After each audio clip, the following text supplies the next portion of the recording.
Afternoon, Dr. Thum. Good afternoon. Yeah. In your submission, which I think you have a copy of, you assert that Operation Cold Store was conducted for political purposes. There was no evidence that the detainees of Operation Cold Store were involved in any conspiracy to subvert the government. I think in particular your view is that the Singapore government and Mr. Lee Kuan Yew in particular are the sources of this major fake news. They fabricated stories to tar their political opponents as communists. Operation Cold Store had no security basis. It was merely a political exercise for Mr. Lee to jail his political opponents. I think that sort of sums up the views you have set out. This is, of course, not a select committee to examine the evidence for Operation Cold Store. There is a transcript. I'm not asking you yet, but there is a transcript, so eventually you will have to verbalize rather than nodding your head. Yes. Nor is this a select committee to examine the activities of the Communist Party of Malaya, CPM. But since you have put up a submission and make some recommendation based on these assertions, I think we will need to look at them. Yes. So let us first confirm some background, your own background for record.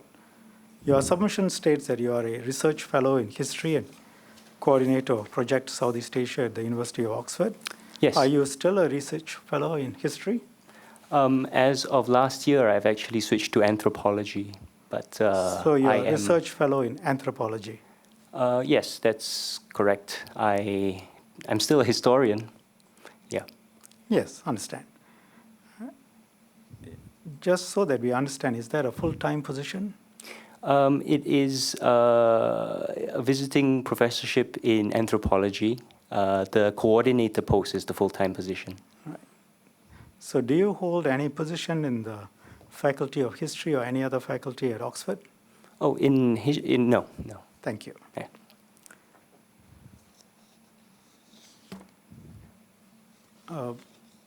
So you're a coordinator of this project, Southeast Asia? Yes. Right. So as I understand from what you say, you do not have any tenured academic position at Oxford? No, not tenured. No, goodness, no. Right. Now, let's then come back to what you say about the CPM in Malaya and Singapore. You refer, I summarized for you the views you have set out, both in your submissions and other writings which are referred to in the footnotes to the submissions. Yes. So the political opponents that Mr. Lee sought to tar, I think if we can pick up your ARI paper, which is referred to in footnote 4 of your representations. This is ARI working paper number 211. Can I go to page 3? A copy will be flashed on the screen, so you can look at that.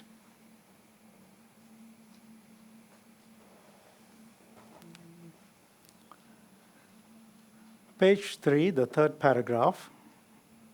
The rapid growth and increasing strength of Singapore's progressive left-wing movements alarmed the British colonial authorities, political rivals, and the leaders of the Federation of Malaya.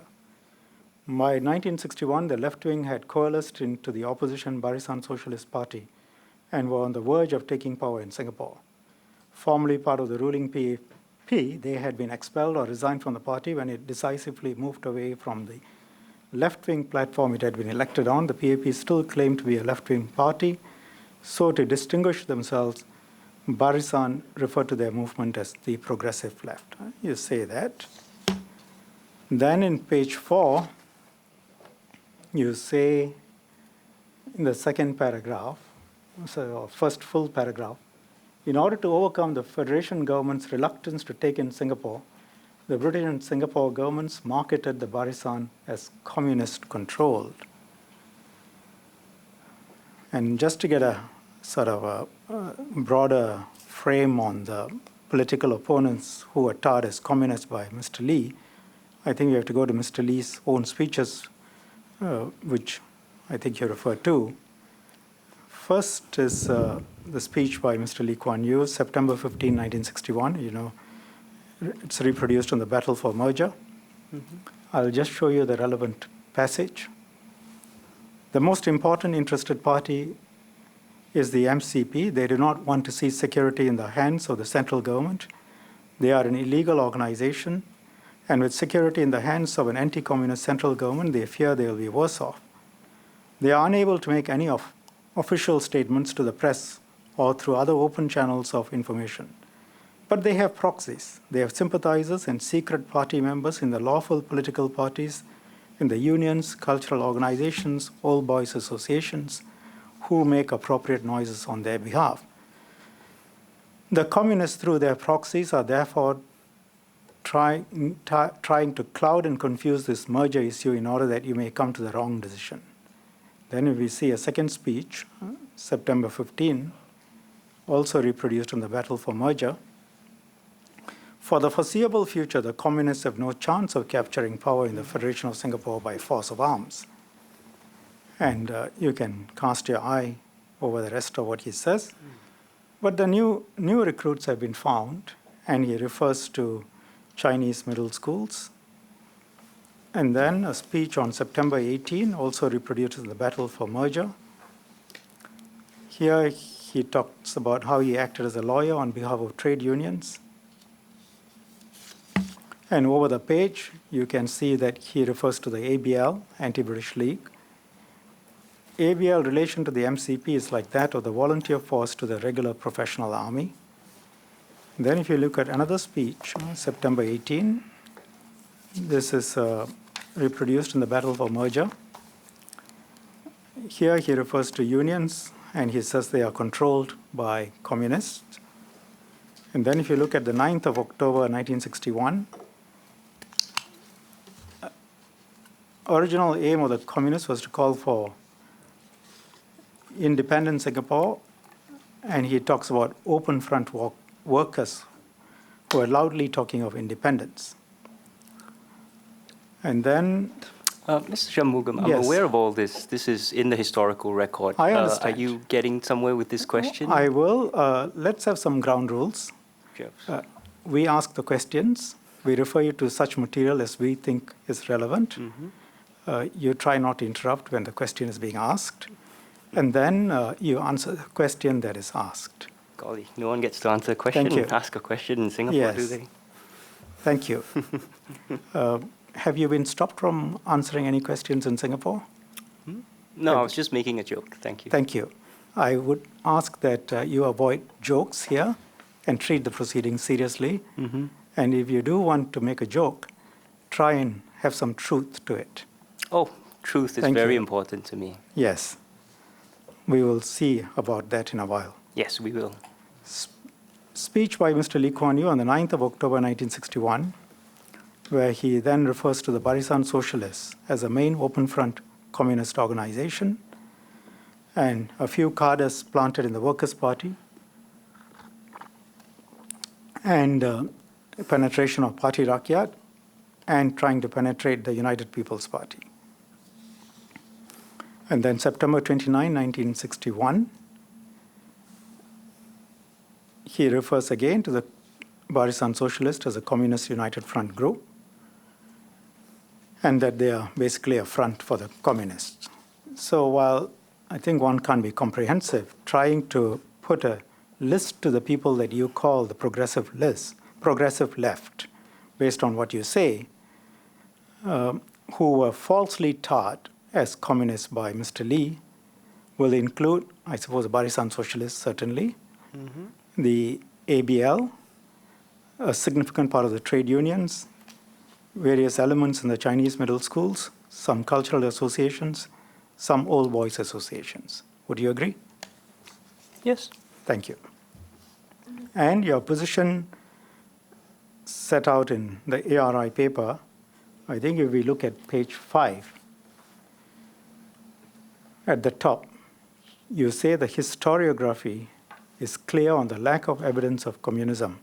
That's lack of evidence of communism on the part of the progressive left, correct? On the progressive. By reference to what you say at page 4. I mean, if Yes, that's what I wrote. thank Yes. you. And then Yes. page 7, if you look at the third and fourth paragraphs,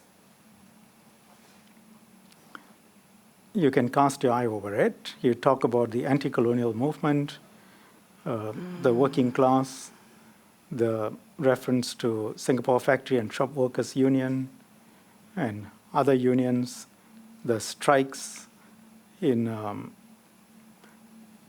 which were broken up, and the way the unions worked in 1955-56. So just to look at those. Now, since you referred to 1955-1956, I suppose that would include the Hockley bus strikes, which Yes. they were exploited by exploitative employers, correct? Yes. And the strikes were led by the progressive left.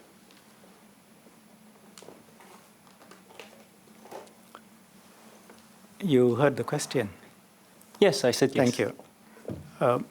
And in your view, as you have set out here, the strikes, amongst other things, were not influenced and no active participation of the communists. This Yes. was all the progressive left. Okay. Now, let's go back to something else that is actually quite, I think, shouldn't be controversial. The post-Second World War period, if you look at it over a period of years, if you look at the region, you had the Party Communist Indonesia, right? Pre-1965, the largest communist party in the world with about maybe up to 3 million members, or maybe largest communist party outside of the then USSR in China, correct? Yes. Thailand, you had a communist party which was active, correct? Yes. Philippines, you had the Hak rebellion supported by the peasantry. Who? Yes. Cook. Thank you. And Vietnam, you had the Communist Party of Vietnam and, of course, the Vietnam War, correct? Yes. Laos and Cambodia also had active communist parties, correct? Yes. Thank you. And in Malaya, again, not controversial, you had the emergency between 1948 and 1960, a serious armed insurrection, correct? Yes. It was, for all intents and purposes, an all-out war between the CPM and the British colonial government in Malaya, correct? Yes. If we put some numbers to it, at the height of the fighting between 1951 and 52, there were probably at least 10,000 communist guerrillas involved in the fight. I'll just give you some figures. You tell me whether they make sense to you. Casualties during the emergency for the communists, about 6,700 killed, 1,200 captured, 2,700 surrendered, makes about 10,000 odd. The police and army, about 1,800 killed, civilians, about 3,200 killed or missing, and if you take the police, army, and civilians, about 4,000 wounded. So that gives you a total about 9,000. These figures sort of make sense to you? They make sense, yes. I don't know the exact figures off the top of my head. But they are based on various records that you've seen, right? And in terms of the forces involved, 40,000 regular troops, 70,000 police, 350,000 home guards, 21,000 incidents, 8,700 contacts between the CPM guerrillas and the forces, correct? Around there. Around there. And I'm sure you have come across this, that in dollar terms of that period, probably it cost more than 5 billion Malaysian dollars, right? The fight. The cost, I don't know. Sounds about right. Thank possibly. you. And you know that in 1951, of course, the High Commissioner Gurney was assassinated. It's a fairly... Yes. Right. That's a broad picture between 1945 and 1960. Now, something else which, again, should be non-controversial, in terms of the Marxist theory, it was to create a revolution led by the new fourth estate of industrial workers, right? You would agree with that? Yeah. I mean, Yes. it's not the complete theory, but it's part of the theory. It's part of the theory, sure. Right. Now, also, and if you need the reference, I can give it to you. But if you look at what Lenin says, one part of his thinking, when he started looking at the countries which had recently become independent or were still colonies, his analysis was that Europe was getting wealth from the colonies that was being distributed to the European workers. This reduced their revolutionary potential. Thus, there was a need to agitate people in the colonies to overturn colonial rule. And so he directed the setting up of Comintern to spread communism throughout the world, including Asia. That you know, right? Yes, it's from imperialism, the highest stage of colonialism. Yes. And Comintern brought communism to Malaysia and Singapore. I think the date, there's some question, but some people will say 1925, some people will say 1930. But that's about it. Yes. Thank you. Now, another thing, Lenin's views on how communists should behave. This is from the guidelines on the organizational structure of communist parties, methods and contents of their work, 24th session of the Third Congress of the Communist International, July 1921. And he urged acolytes to know how to combine the strictest loyalty to the ideas of communism with an ability to make all the necessary practical compromises to track, make agreements, zigzags, retreats, and so on. That sounds right to you? Sounds Yes. about right, yeah. Thank you. And in communist theory, the United Front strategy took two forms. United Front from above, in which the communists established contact with the masses by collaborating with leaders of non-communist organizations. And United Front from below, which meant appealing to the rank and file members of such organizations over the heads of their leaders. That is fairly standard theory, correct? Yes.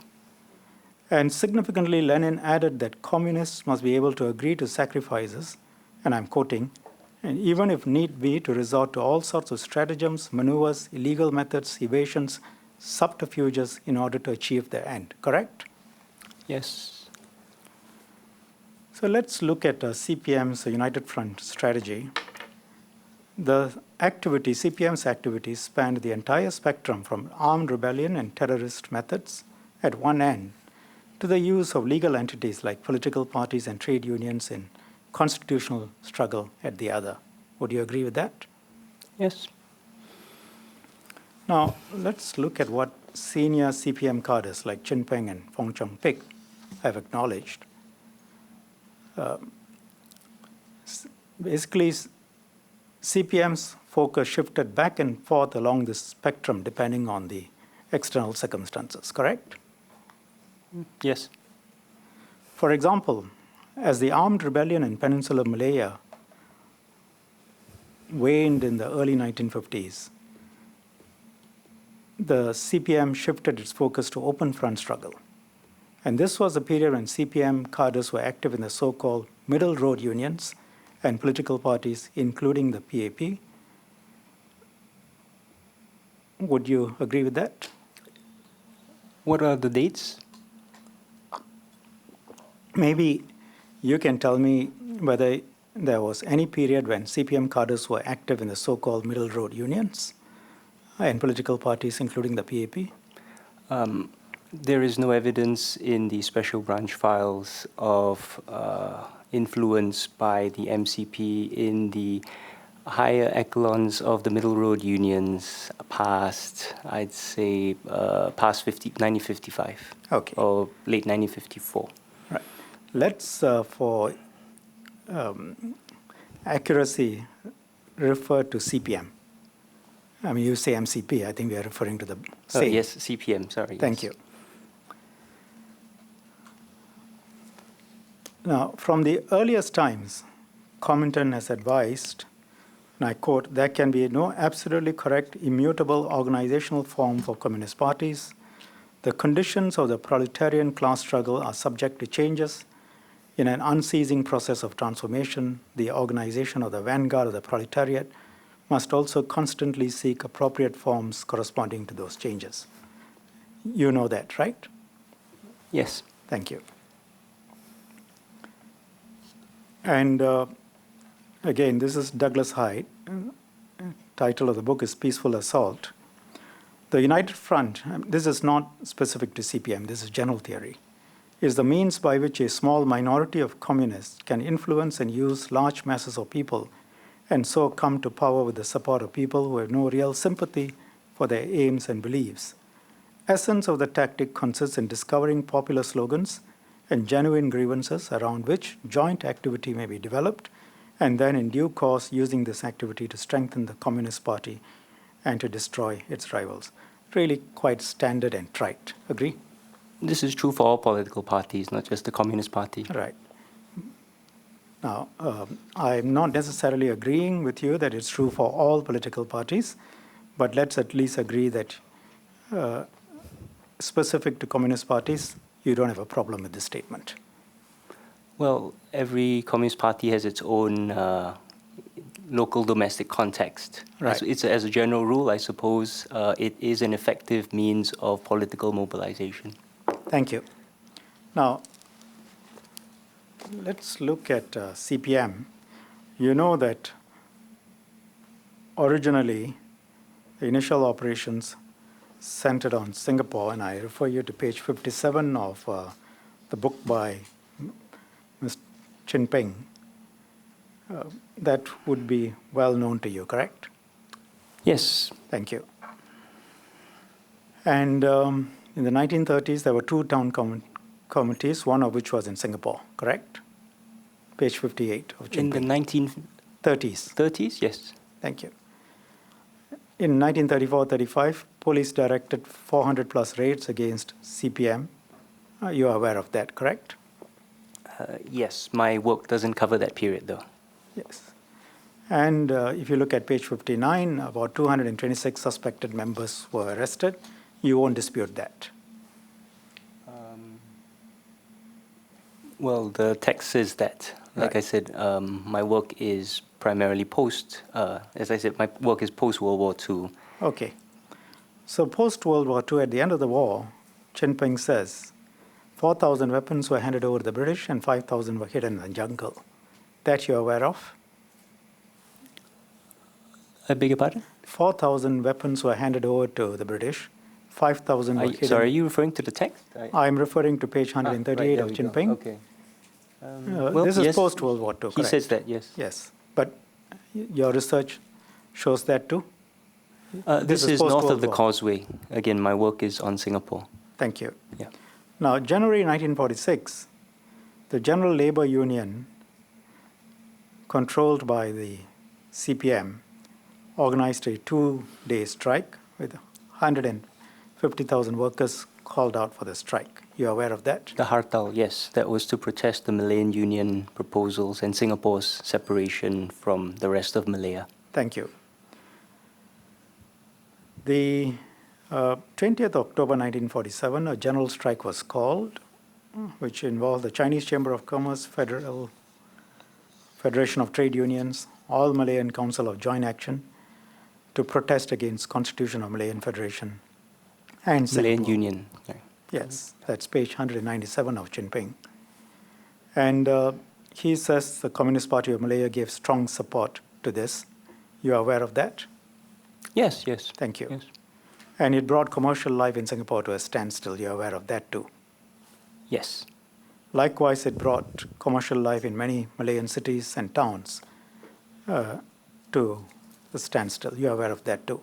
That's the point of a strike, yes. Yes. And AMJCA was a key promoter of the protest and was under CPM's influence. You're aware of that? Yes. Thank you. Then March 1948, the CPM decided to wage war against the British armed struggle. You are well aware of that, correct? Yes. The meeting to decide on the armed struggle took place in Queen Street, CPM's office. Chun Ping refers to it at page 202 and 206, but I think you should be aware of it, correct? Yes. Thank you. And CPM had open front organizations in population centers, page 207 of Chun Ping. Yes? Yes. 1951, page 278 of Chun Ping, Singapore police conducted a series of raids against CPM's infrastructure in Singapore, correct? Yes. Yes. And some CPM members were evacuated, including Yu Chui Ip, page 279 of Chin Ping, correct? Yes. Well, he says that, yes. You are not aware? I'm just agreeing that he says that. I know. But I'm asking you, you are aware of Yu Chui Ip? Oh, aren't yes, you? yes, of course, yes. And you are aware that he went over to the Riau Islands Yes. to escape the arrests? Yes. Thank you. And you are aware that Yu Chui Ip ran Freedom News, which was the Singapore Underground newspaper, correct? Yes. 1955, of course, you had the Bali Talks, and it went on for some time, but in essence, the CPM said they will never give up their ideology, and Marshall said the governments of Federation and Singapore will never recognize the CPM. You must be aware of it. Aware of that? 383. Yes, I'm aware of the Bali Talks, yes. Thanks. Not just aware of the Bali Talks, but you're aware of what I'm saying, correct? Yes, yes. Thank you. Now let's look at your submission. I think your position, by reference in your submission, as well as the underlying papers that you have put up, which are referred to in your submission, is basically that this Communist United Front didn't exist and was an invention, correct? My central contention is that there is no evidence that the detainees of Operation Cold Store were involved in any violent communist conspiracy to subvert and overthrow the Singapore government. Right. Now, have you said that the Communist United Front was an invention? No, I have not said it was an invention. I have said it was irrelevant to mainline politics, anti-colonial politics in Singapore past 1954 or so. So let's get this down very accurately. So is it your position that there was a Communist United Front in Singapore? Yes. Yes. In 1959, in 1960, in 1961, in 1962, you accept that there was a Communist United Front in Singapore?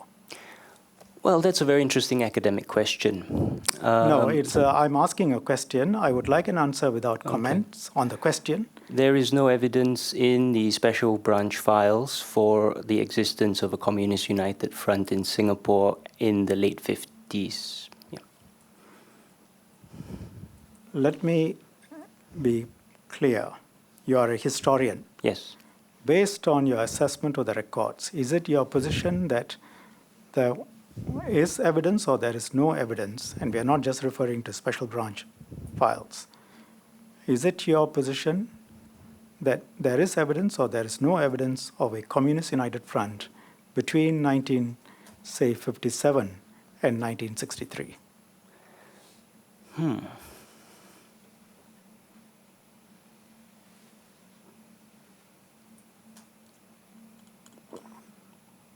I think that you'd have to define Communist United Front, because if you define it extremely broadly, then you could say, it depends on how you define it, yes.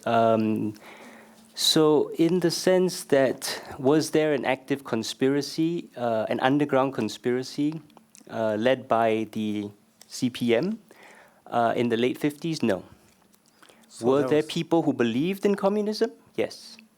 That's not quite my question. Yeah, well, you'll have to elaborate your question because we want to be accurate. Yes. I'm asking you for your position. I think you understand the question. We went through the Marxist theories. Yes. We went through how United Front operations work. Yes. And I showed you what Lenin has said, what others have said. I've defined for you the fact that communist parties would use a variety of front organizations, including trade unions, other front organizations, and to achieve their aims. So in that sense, was there, in your view, between 1957 and 1963, a Communist United Front? Leave out for the time being what their aims were. Well, I'm asking you what the definition of Communist United Front is, right? Okay, Because, for example, if you... Dr. Thum, I'll give you an definition. Okay.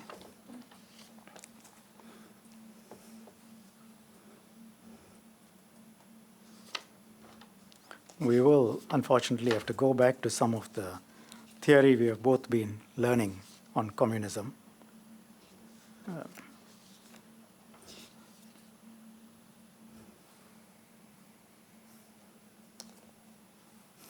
Let's look at what we saw, Mr. Lee's speech, September 15, 1961. They, meaning the CPM, are unable to make any official statements to the press or through other open channels of information. But they have proxies, they have sympathizers and secret party members in the lawful political parties, in the unions, cultural organizations, old boys associations, who make appropriate noises on their behalf. So for the time being, leave out the part about them making appropriate noises. Just refer to political parties, unions, cultural organizations, old boys associations. Was there a Communist United Front involving all of these organizations? If the definition includes Mr. Lee Kuan Yew, then yes, there was a Communist United Front, Right. and he was part of it. Right. Right. So including Mr. Lee, there was a Communist United Front, correct? Again, You just said so. yes, and I would like to clarify that that doesn't mean they were in an active conspiracy. Well, But I know that it you would does like in to it- qualify. I'm an academic, Mr. Yes, Shanmugam. but, nuance you- is very important. My to the truth. questions are very narrow. Yes, but academia and, does not lend itself to narrow questions. You can explain by all means, but don't worry, Thank we will you. I explore will explain. all of these other issues. So Okay. we can move a bit faster if you can put a marker to say you would explain, and then we can come back to it. Okay, so we will explain the meaning of a Communist Yes. United Front. Well, I thought we just went through Communist United Front, and we have Well, that's concluded what, that part of the exercise. No. No?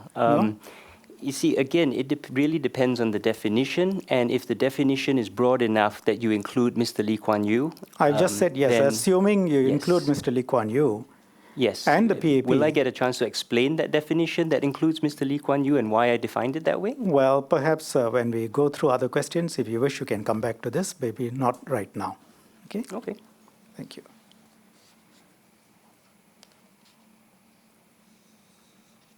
Just to go back to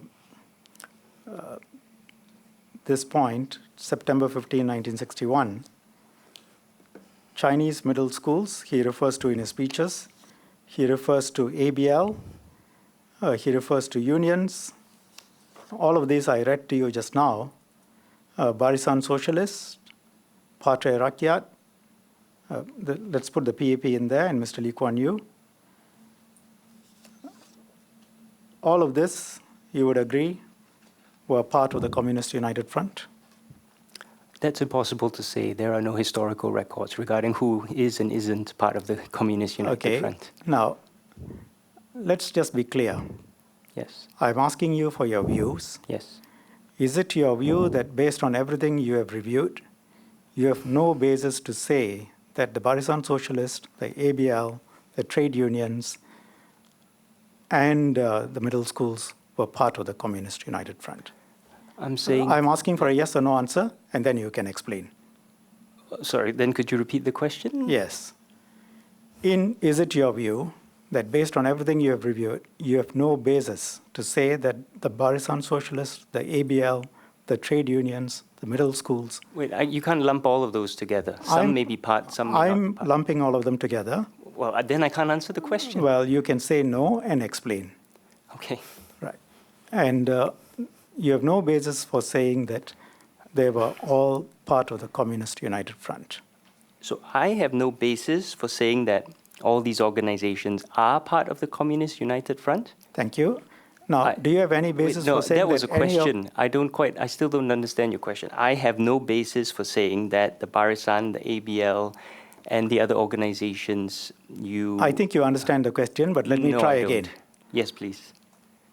You said earlier that you have come across no historical evidence that they were part of the Communist United Front. So let's come back to that. I'm asking you for your views based on whatever you have reviewed, And of course, if there is no historical record or there are no historical records, then there is no evidence. Okay, so that's by way of background. So based on everything that you've reviewed as a historian, do you have any basis to conclude that the Barisan Socialists, the ABL, the middle schools, a number of trade unions were part of the Communist United Front? I have a basis to conclude that the Barisan Socialists was not part of the Communist United Front. Right. What about the ABL? The ABL, according to Special Branch, was basically defunct by 1954. Right. So are we talking about before that? We or are talking about after. After. Then the evidence indicates that the ABL was defunct by that time. So you have no basis to conclude that they were part of the Communist United Front after 1954. I'm sorry, your question is very confusing. I have Okay, no do you have basis any basis to conclude? Do you have any basis to conclude that after 1954, ABL was part of the COF? If there's no evidence, I can't conclude. I mean, Thank I can you. only conclude that that there is no evidence, Right. and therefore the probability is that they. Right. I mean, What about the before evidence 1954? The evidence indicates that the ABL. There's a report in Special Branch that the ABL was never very active. It was more of an. It existed more in the imagination of the public. That there was not very much of any underground organization, which is not to say that people did not attempt to join it or join it, or believe very strongly in it, but it was not by any means an effective organization or have any major influence on Singapore politics. Right. What about before 1954? Before 1954. During the Malayan emergency, it was it did not have any significant influence on Singapore. Okay, that wasn't the question. Well, the Was Malayan it part emergency, of the COF before 1954? There's no evidence for that. Okay. Now,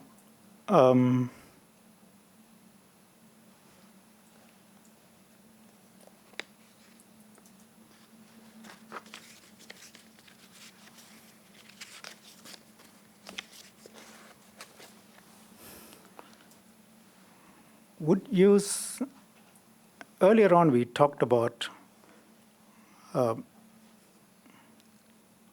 the COF. Your position is that the COF was an invention on the part of various people, including Mr. Lee. Is that your position, or is that not your position, that Mr. Lee invented the idea of a COF? He didn't invent the idea of a CUF. He invented the idea of a CUF to suit his purposes. And can you explain that? Yes. Please. Okay. Well.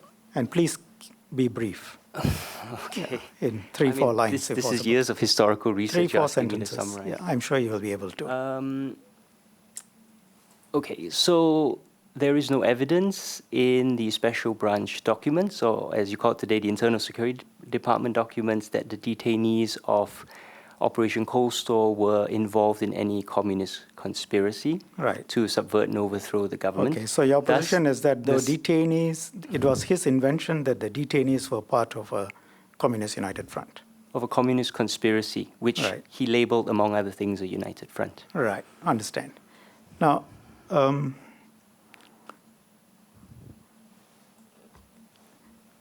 you know of the plan Fong picked, correct? Yes. Now, he was a very senior CPM leader. You're also aware of Chun Tai, former ABL and CPM member? Chun Tai, I'm not familiar with that name. Right. There's a lot of names you have to be aware. They're in my files, but I can't recall every single name off the top of my head. Now, in terms of your review of documents, is it your position that all your conclusions are based simply on the Special Branch records declassified by Britain? Also documents in the US and Australia, plus newspaper reports from the period, plus memoirs and autobiographies, including Mr. Lee Kuan Yew's and others. Can you tell us which others? If you look at the bibliography of this article, there is a list. I don't know if you'd like me to read every single one. It's okay. So it's the people mentioned in the bibliography. Yes, and Right. I think others. And also Chinese newspapers Now, in general. could you help me Yes. by telling me whether Chun Tai is referred to in your bibliography? Okay.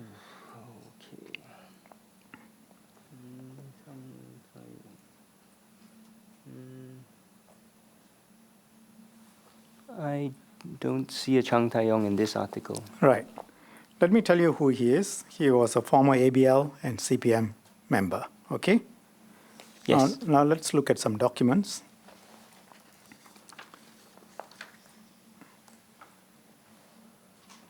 Fong Chong-pik, I'm sure you're aware of this book, The Memoirs of a Malayan Communist Revolutionary, 2008, at page 122. I'm going to quote to you, "As old you informed me at the time, the entire organization in Singapore had been smashed. In the early 1950s, the original town committee had been dissolved and no longer in existence. The other district-level organizations had also suffered attacks and collapsed. Over the years, the spectacular mass movements were in the main led by the basic-level cadres of the student committee." Now, what do you understand by this paragraph? Well, it says that in the early 1950s, the CPM's town committee had been dissolved and was no longer in existence. And I think he uses the word smashed. So the CPM, it suggests the CPM was smashed in Singapore by the early 1950s. Read on. Over the years, the spectacular mass movements were in the main led by the basic-level cadres of the student committee. What do you understand by that? Over the years, the level cadres of student committee.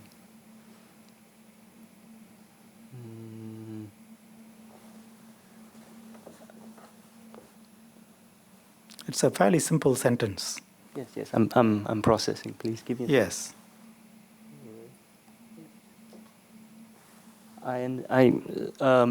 Mr. Fong Chong-pik wrote this, yes. Yes. And that he believes that the spectacular mass movements were led by members of the basic level cadres of the student committee. Cadres of the CPM. Of the student committee, that's what it says. I believe that, it's what, so what this tells me is it's what he believes. I understand. Yes. In law, we do have the concept of hearsay. Yes. So I understand that this is what he says. Yes. And so let's accept it at that level. Just like the special branch records that you've reviewed are what the special branch officers have said. So that's, these are the historical records one has. Now, clearly he is referring to basic level cadres of the student committee in relation to the CPM, correct?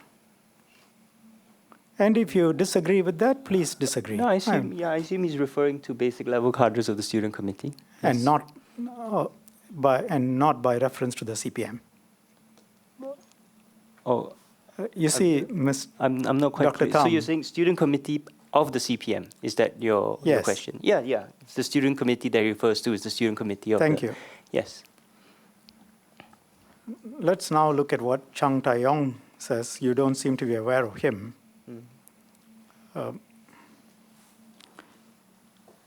I will read to you. This is from a book, Memories of a Hero in the Singapore Underground Organization in the 1950s and 60s. And it's published in Mainstays of the Anti-Colonial Movement, the Legendary Figures of the Singapore People's Anti-British League. Are you aware of this book? Is it published in Chinese or in English? It's in Chinese. Yes, I believe I am aware of the existence of the book, but I don't think I've read it. Thank you. Now, let me quote to you. This is page 53 by reference to footnote 14. Can we have it up, please?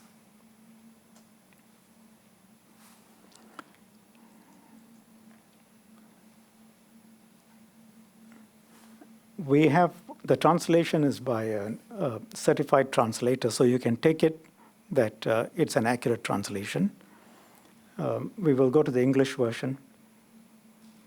In the two books, A Pioneer Leader's Dream, Oral History, Recordings of Yu Chui Ip, and the Memoirs of Fong Ping, compiled by Chen Zhen, there was no mention at all that the series of events from the destruction of the CPM Singapore Committee in 1950 to the flourishing movement against colonialism and imperialism and for independence in Singapore in 1957 was actually brought about by the efforts of the student committee led mainly by Ming Chang and Cham Chong Chen, with the enthusiastic participation of all the underground cadres and the revolutionary masses at large.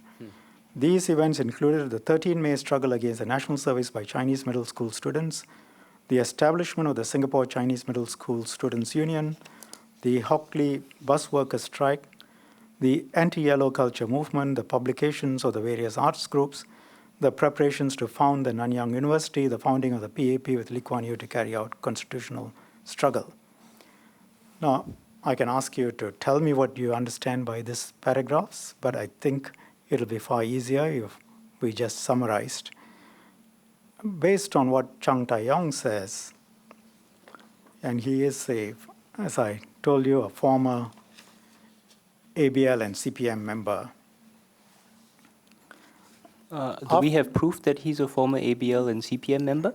Well, assume that for the time being. Well, we never assume in history. No, I'm, for the purposes of this question, I'm asking you to assume for the time being. Do you have no idea who he is, right? No. Thank you. Yeah. Right. Now, Chun Tai says, on the face of it, that there was, after the destruction of the Singapore Town Committee, which we talked about, there was a flourishing movement against colonialism and imperialism that was actually brought about by the efforts of the student committee, which is consistent with what Fong Ping said, and you agreed with that earlier. Mm-hmm. And that was with the enthusiastic participation of all the underground cadres, which is similar to what Fong Ping had said, and you agreed with that earlier. And then he goes on to describe what those events were, including the Singapore Chinese Middle School Students' Union, the Hockley bus workers' strike, the anti-yellow culture movement, and so on. So he identifies a series of events which were the result of the efforts by the Communist Party cadres. Would you consider this to be evidence that, for example, the CPM was involved in the Chinese Middle Schools Union, the Hockley bus workers' strike, and the various other events he talks about? Well, there are serious problems with this. First of all, if you scroll back up to the first page, yes, up to the title at the very top. If you see there, it says Hong Kong Footprints Publishing Company. Yes. Now, my understanding of Footprints is that it has been publishing a lot of propaganda by the surviving members of the MCP in order to promote their role in Malayan history. Right. Right. So that is something that we need to think about. Right. This book and its agenda and what it's trying to achieve. All right. Second of all, if you scroll down. Yes. And if you go further down, now it says, it lists two names there, Ming Chang and Cham Chong Chen. It's not possible that they were involved because they were arrested by special branch and banished around 57, 58. Right. So 57, 58. I think if you read the paragraph, he says from after the smashing of the town committee in 1950. So the fact that they disappeared in 57, 58 is not inconsistent with what he says. Special branch also records that Comrade D, that's Ming Chang, was completely incompetent and had very little. I understand. his leadership actually destroyed the party, Right. mainly due to his misuse of party funds and his habit of hooking up with his comrades' girlfriends. Yes. So the special branch evidence actually would indicate Ming Chang was highly incompetent and would indicate he had very little role Right. in trying to promote. Now, you have not reviewed this particular book and you have not read this particular passage, right?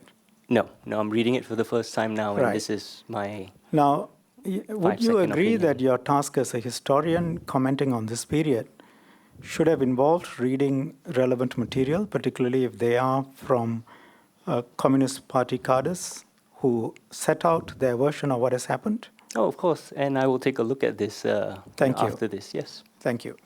Now, let's go back to the passage. We agreed that the first part of what he says, that the flourishing movement against colonialism and imperialism and for independence in Singapore in 1957 was actually brought about by the efforts of the student committee. I'm not asking you a question. I think we agreed earlier on that is similar to what Fong had said. Secondly, that the underground cadres and were participating in all of this is also similar to what Fong had said, which we were good enough to agree. Now, the last point is, are you in any position to disagree with what Chun Tai says about, for example, the communist cadres being involved in the Hockley bus workers' strike? Yes, I'm in a position to disagree. And you disagree on the basis of? Special branch documents. Do they say that the Communist Party cadres were not involved? Yes, these documents were Communist Party internal documents that Special Branch seized shortly after Hockley bus riots, which showed that the bus riots had taken the cadres on the ground completely by surprise. Right. Yeah. Now, that is quite different from the question I asked. The question I asked was, do you have any evidence that the Communist Party cadres were not involved in the Hockley bus workers' strike? Any clear evidence? Well, I feel like I've answered that question with my answer. The internal party documents seized by Special Branch indicate that it took them by surprise. Right. Now, you would be able to show us the precise passage? Yes, if you would like, I can go dig it out. Yes, please. Okay. You can do that later. Oh, okay. Yes, but please come back to that.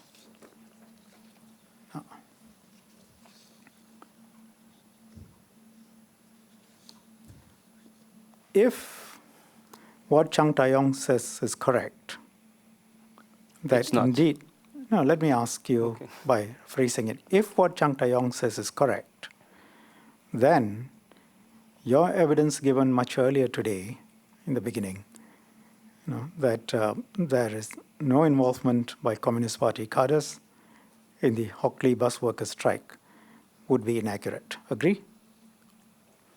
If Chun Tai is correct. Yes. Oh, sure. Thank you. If. He's a very unreliable source, as I pointed out. Well, I think you need to be careful about characterizing sources when you haven't even read the book and you don't know who he is. Yes, but I am just reflecting on the what you've given me here, right? It seems he said things which clearly are already untrue. So how do we know the rest of it is true? We need to understand it in the context. What is it that he has said which is clearly untrue?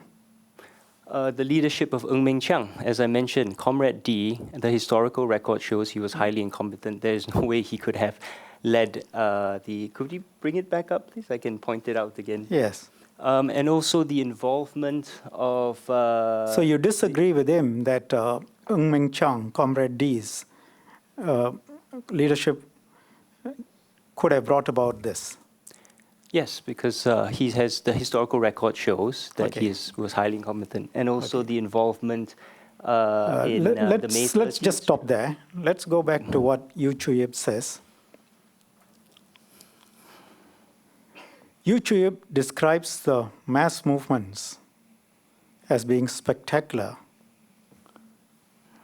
over the years after the 1950 dissolution of the original town committee.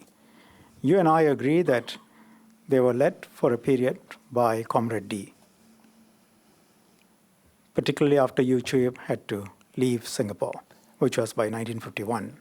What remained of the underground MCP was for a time... I haven't asked a question. Oh, okay. Yes. Now, those spectacular mass movements took place, if Fong Chuanpi is correct, under the leadership of Comrade D, correct? Because he was the one in charge. If Fong Chuanpi is correct. Fong Chuanpi is not saying that. He's saying they were in the main led by the basic level cadres of the student committee. Yes. He is not saying they were led by Comrade D, nor is he saying they were led by the CPM or any organized I think manner. we agreed just now. Please don't try and qualify your answers. That the student committee there refers to student committee. You do of the realize CPM. I'm an academic. I have to qualify Well, my academic answers. doesn't mean that you don't tell the truth. I am telling the truth, but Well, the truth requires explanation. Miss That's why our Dr. papers Thum, are 10,000 words Dr. long. Thum, I'm referring to your answer earlier. Yes. We both agreed that the basic level cadres of the student committee there refers to, and if you want, I can show you in the transcript, refers to student committee of the CPM. Okay, so let's not go back to that. Yes. Okay, so having established that, and Fong Chuanpi says, based on what Yu Chuib told him, and they are both very senior, that there were spectacular mass movements. These spectacular mass movements took place at the time when, this is to make you feel a bit happier, at the time when Comrade D was in charge on the ground, correct? These spectacular movements took place in 1957, 58. That's the time where Comrade D was in, yeah. Thank you. So now we have your confirmation. Go back to what Chun Tai says. We have your confirmation that there were these spectacular mass movements. Another word for it would be a flourishing movement or a successful movement. They were brought about the efforts of the student committee. You don't disagree with any of that. I think what you disagree with is... Sorry, they were brought about by the basic level cadres of the student committee. That's what he says. I understand. And we agreed that at that time, Comrade D was in charge.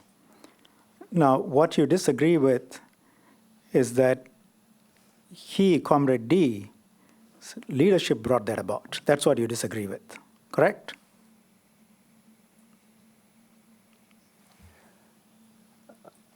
I also disagree with this. If what you're implying is that there's any other leadership to this committee or any organized underground conspiracy. Right.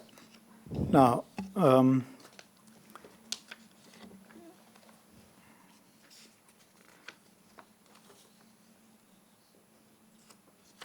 and you will give us the seized Communist Party records and the special branch. You will refer us to the special branch records in due course. Okay? Yes, yes. Let's put a mark on although that. You are Minister for Home Affairs and ISD is under your remit, so you have those documents already. Well, I would prefer that they come from you.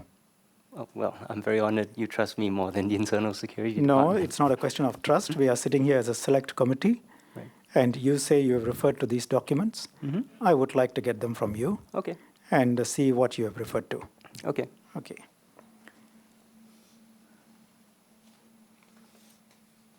Now let's look at what Fong Chong Pik says again. Again, the earlier reference, now page 124. We were informed that the Central Committee took a positive view of the widespread development of the open mass movement in Singapore and sent its praises. It believed that the impact of the movement could affect the direction of the political development in the whole country.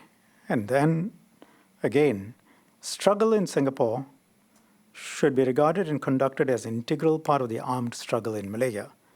Guiding principle of the mass work in Singapore was to bring colonial rule in Singapore under British imperialism to an end by substituting illegal activities with open legal struggles and expanding and consolidating the Anti-Colonial United Front. Are you aware of his writings in this aspect? Yes. What do you understand him to be saying? That he approves of the events in Singapore.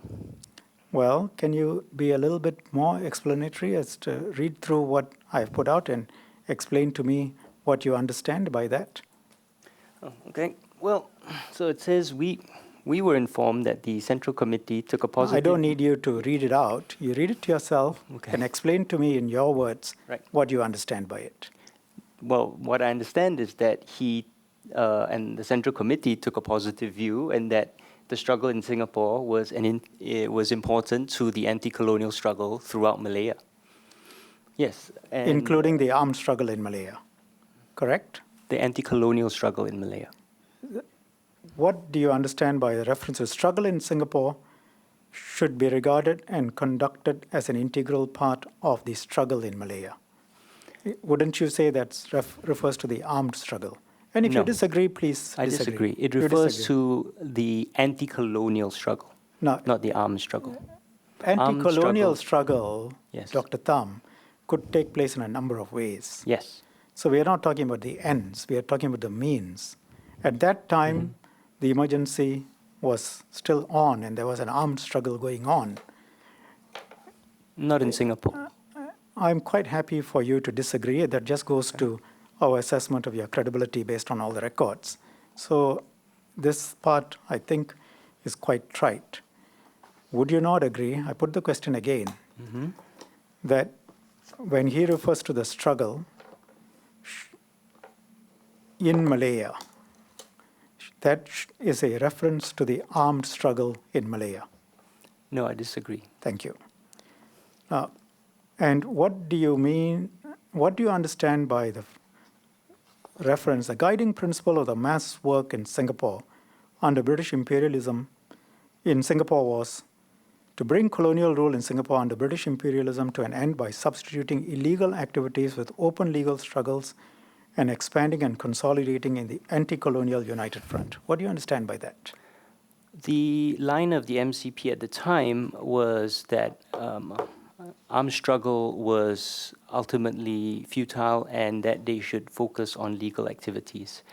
And in Singapore, in particular, because the armed struggle had never taken off, the focus of the anti-colonial movement was on legal constitutional activities such as winning elections, to basically anything that was legal. Right. The anti-colonial struggle should be a legal one. So they should, and constitutional one. They should stop the armed struggle and other illegal activities, and they should focus on expanding and consolidating the anti-colonial United Front, correct? Yes. Thank you. May I also point out, though, that Chin Peng was cut off from Singapore following the beginning of the emergency, and that the special branch regularly intercepted attempts by couriers in Singapore to reach the Central Committee, and that, if I remember correctly, he does say elsewhere in this book that he did not have any knowledge of what was going on in Singapore at the time, and only found out much later. He says a lot of things in his book. Yes. And if necessary, we will look at them. Yes. Now, you would accept the strikes and the students' actions, which we saw earlier, were integrated part of this struggle? Of the anti-colonial struggle? Yes. Yes, the strikes and the student movement was an integral part of the anti-colonial struggle against the British in Singapore. And with the CPM behind it, correct? No. Well, we will go around in circles.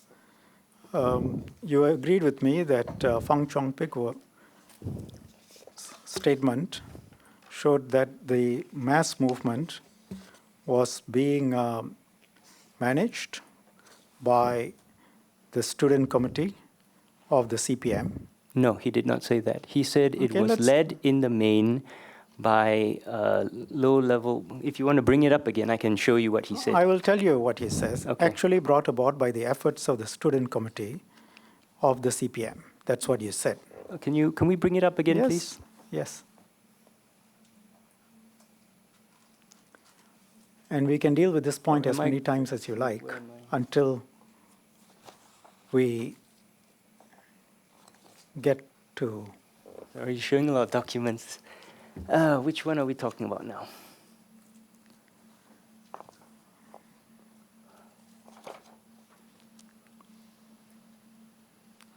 Tab 11. No, this is The guiding principle. Sorry. that was Chin Ping just now. Yeah. This Tab is 11, you. please. Here we go. In the main, led by the basic level cadres of the student committee. That's what he says. I'm referring to tab 11. We will bring it out in a minute. Yes. This is Zhang Tai-yong. You said... No, I'm talking about Feng Chong Pi. Yeah, this is Chun Tai. We will bring up Feng Chong Pi. You know, they don't expect you to qualify what you said about 10 minutes earlier, so we need to get back to documents that were referred to earlier.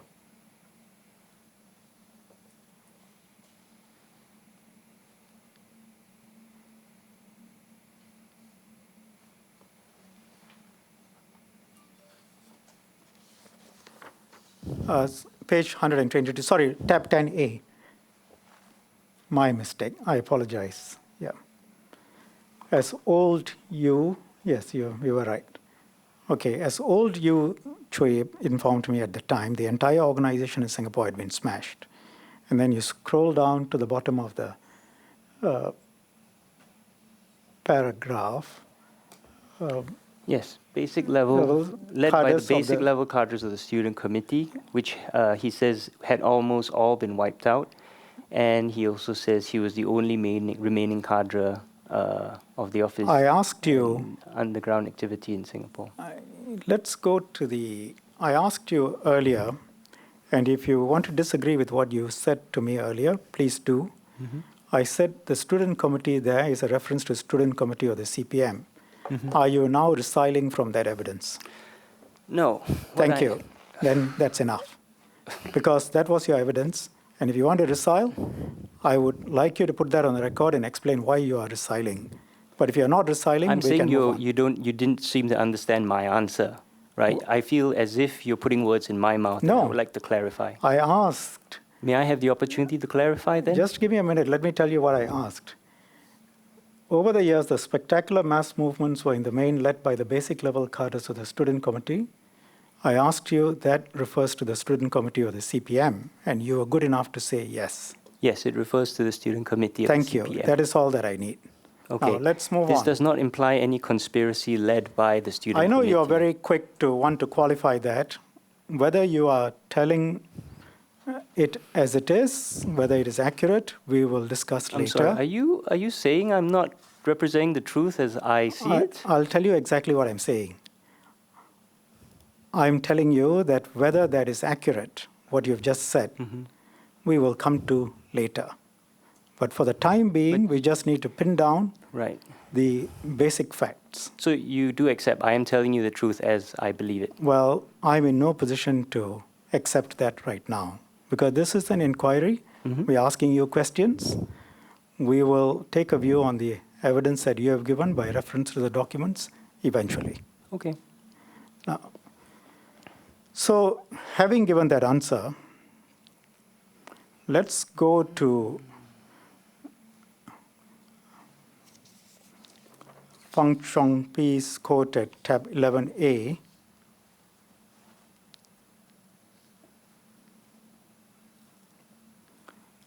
About the struggle in Singapore.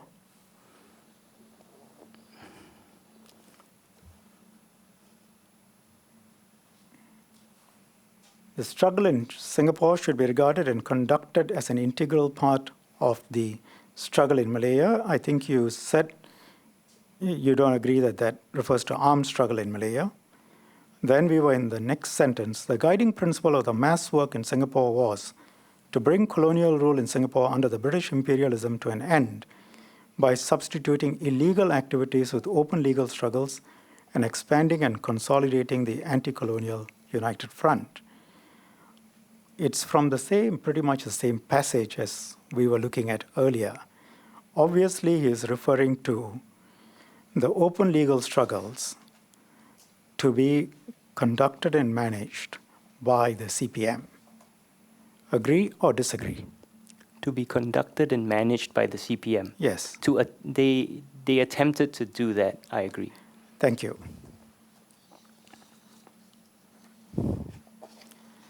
Now,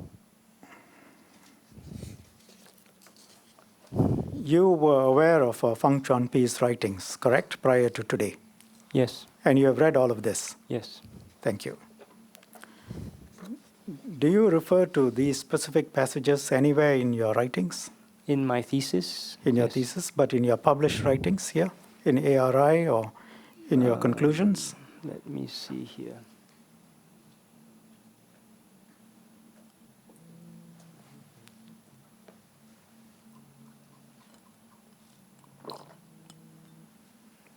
Feng Chuanpi is not cited in my RE document, no. Thank you.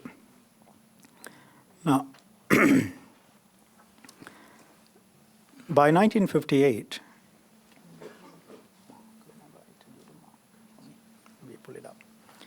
by 1958, CPM's armed struggle was in difficulties, correct? If you want a reference, I can give it to you. North of the Causeway, yes. Yes. And CPM had to revert to political campaign using the underground, correct? That was the decision, the line, party line, yes. Thank you. And guerrillas moved from Malaysia to Singapore, helped by CPM's underground in Singapore, correct? I'm not familiar with that. Let me show you 405 of Chin Ping.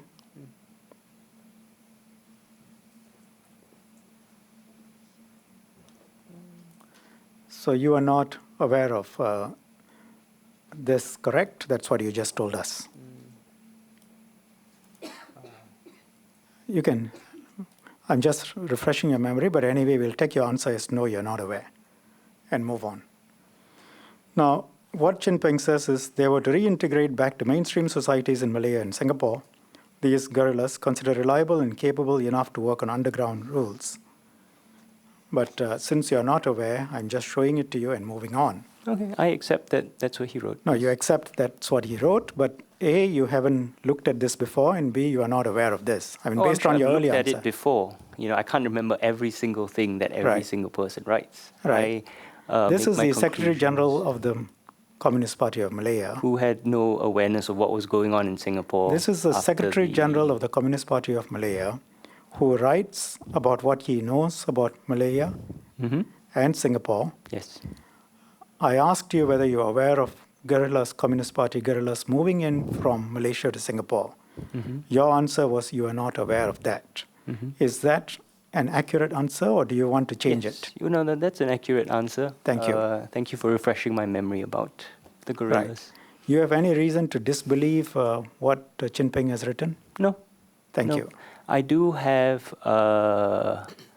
I would caution against. Well, as any historian will tell you, you have to carefully interrogate the source because people's memories are not always accurate. Right. There are things in there which are demonstrably I presume wrong. that you have not interrogated this source because you weren't even. It didn't even register when I asked the question. Yeah, no, I don't feel that this is very relevant. No, that's not the question I asked. The point is you hadn't sought to interrogate or apply your mind to this particular passage in Chin Ping. No. Correct? Thank you. Yeah. Now, through 1959, senior CPM political cadres in Singapore received directions from Xiao Chang in Beijing, correct? Again, if you are not aware, please say so. Are you referring again to what Chin Ping wrote? Well, before you interrogate me, I ask the question, are you aware of this? I'm asking you because you're a historian of this period. No, I don't think it happened. Okay. You don't think that they received directions from Xiao Chang in Beijing? No. Okay. Now, there is no evidence in the special branch documents for that, for one. Right.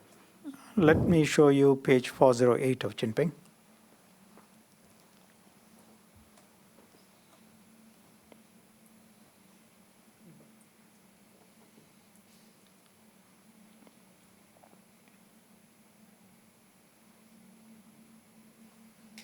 Now, throughout the meetings, Xiao Chang in Peking was kept up to date with our deliberations through a radio link. He was able to participate.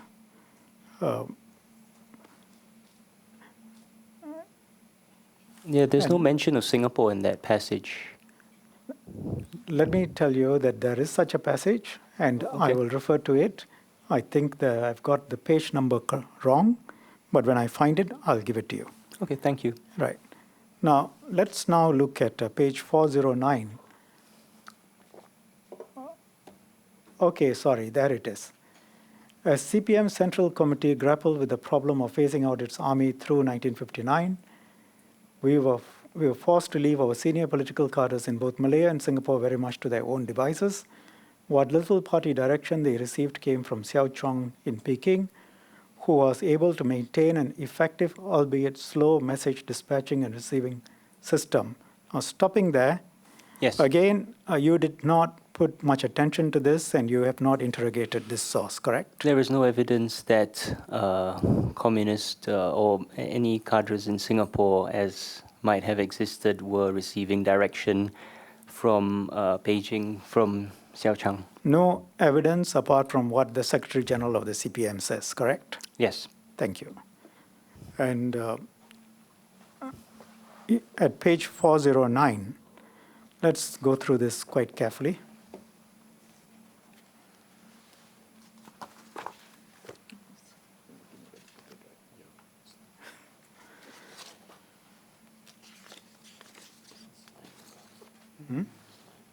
Yeah. Now, in Singapore, 1959 was a crucial election year. Historically, our town committee there had always functioned with a high level of autonomy. Throughout the emergency, I had been unable to exert any reasonable degree of control over the CPM's operations on the island. One committee grouping after another had been smashed by British-directed police action in early stages. Thereafter, our island-wide political network was continuously being compromised by betrayals and defections. Still, the party had been able to amass and maintain a huge following among the working class.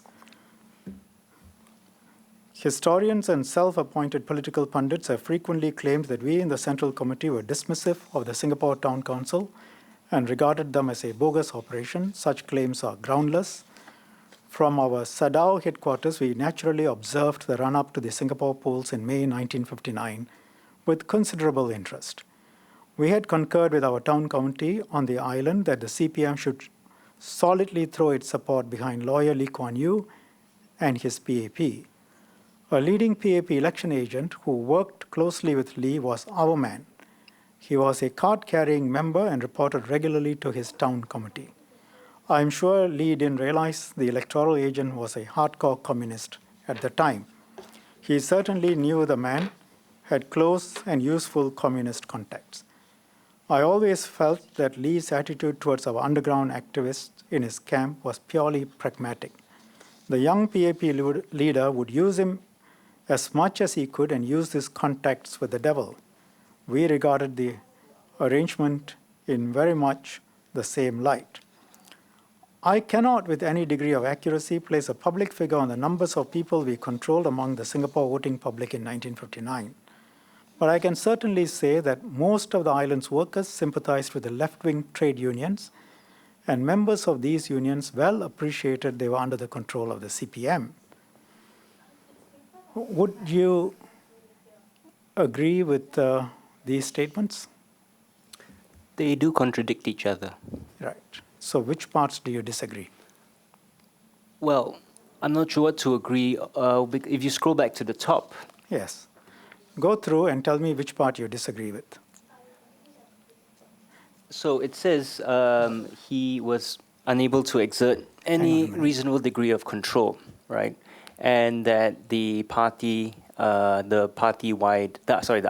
political network was continually compromised by betrayals and defections. He doesn't mention arrests and banishments and so on. And then he then goes on to suggest that he was observing he was observing the run-up to the Singapore polls with considerable interest.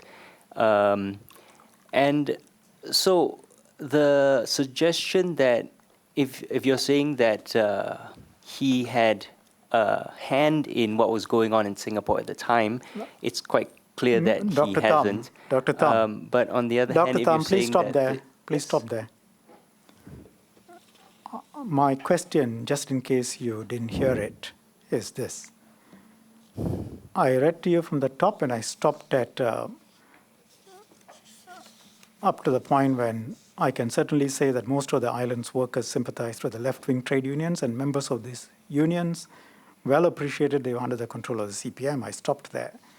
And I asked you if you agree. You said Okay, so you might have some comments. So I'm Yeah. asking you, which part, which statement do you disagree with?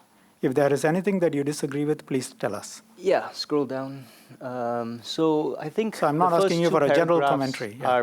are I guess reasonably uncontroversial. And Lee Kuan Yew's collaboration with the underground CPM, that is well known. Then if you go down, I cannot with any degree of accuracy place a figure on numbers of people we controlled, yes. But then he says, but I can certainly say that most of the island's workers sympathized and members is well appreciated. There is, if he is unable to, with any degree of accuracy, place a figure, how does he know that the workers sympathize with the left, that the members of the unions appreciate that they were under the control first, of the CPM? can I take it that, again, this is a page that you haven't carefully interrogated No, yourself? I've seen this. I've read No, his I'm talking about your role autobiography. as a historian. Did you Yes. carefully go through and interrogate, as using your words, this particular page, the points the here? whole the book. Yes, I've been through the book. I didn't ask you that question. You Okay, gave well, me this page is part of the book, so yes. You carefully interrogated the various things that have been said in the book, because that's contradictory to what you said earlier.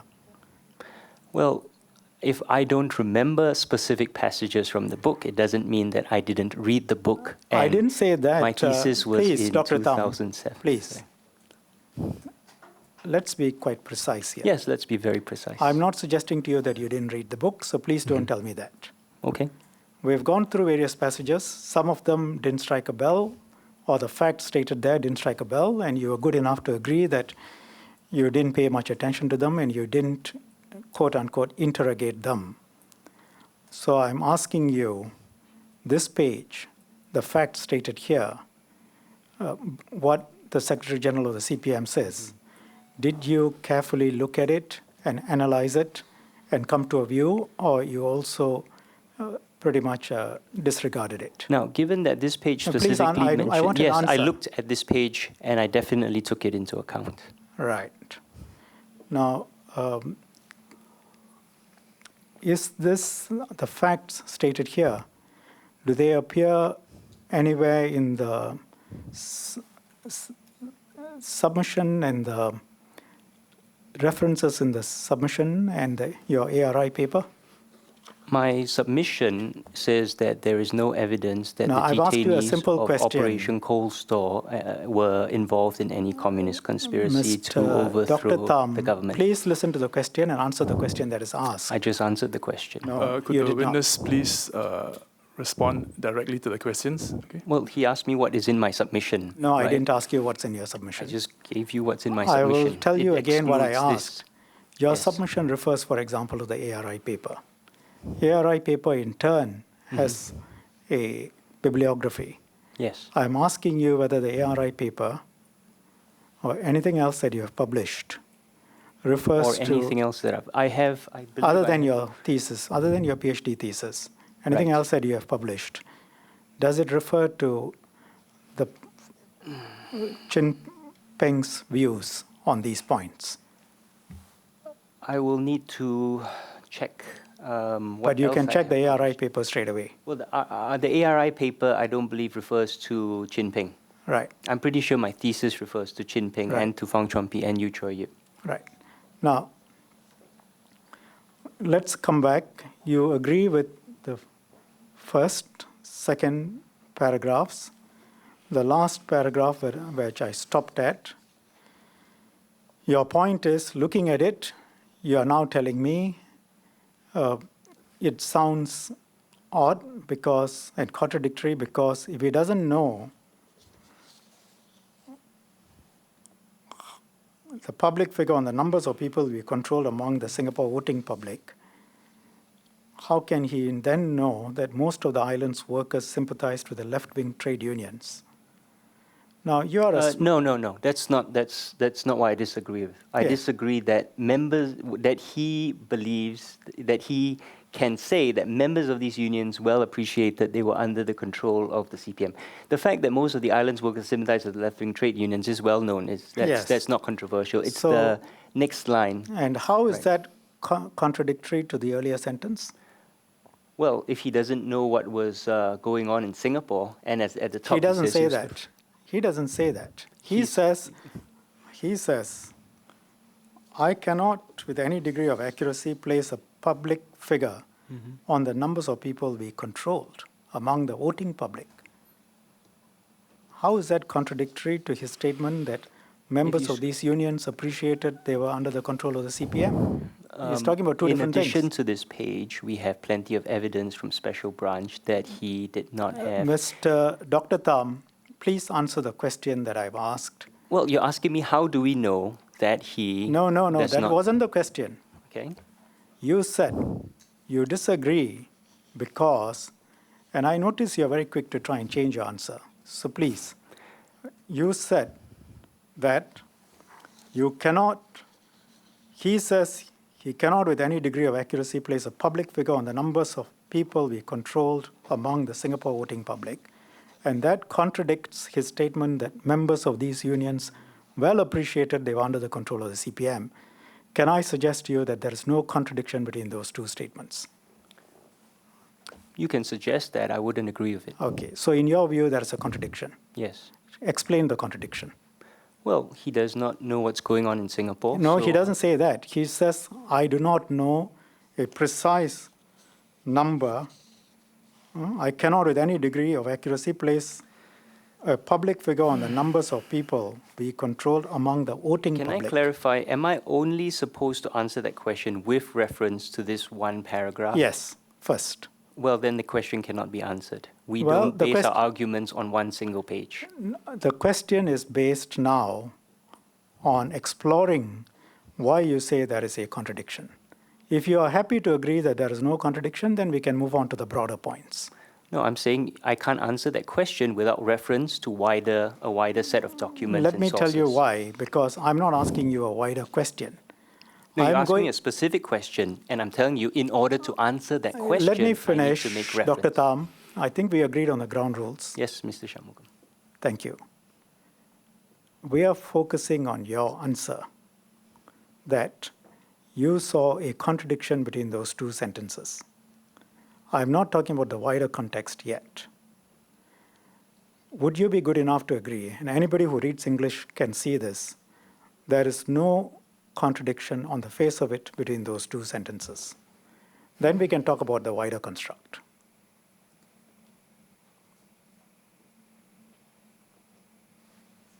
I still feel that first sentence implies he does not know what is going on in Singapore.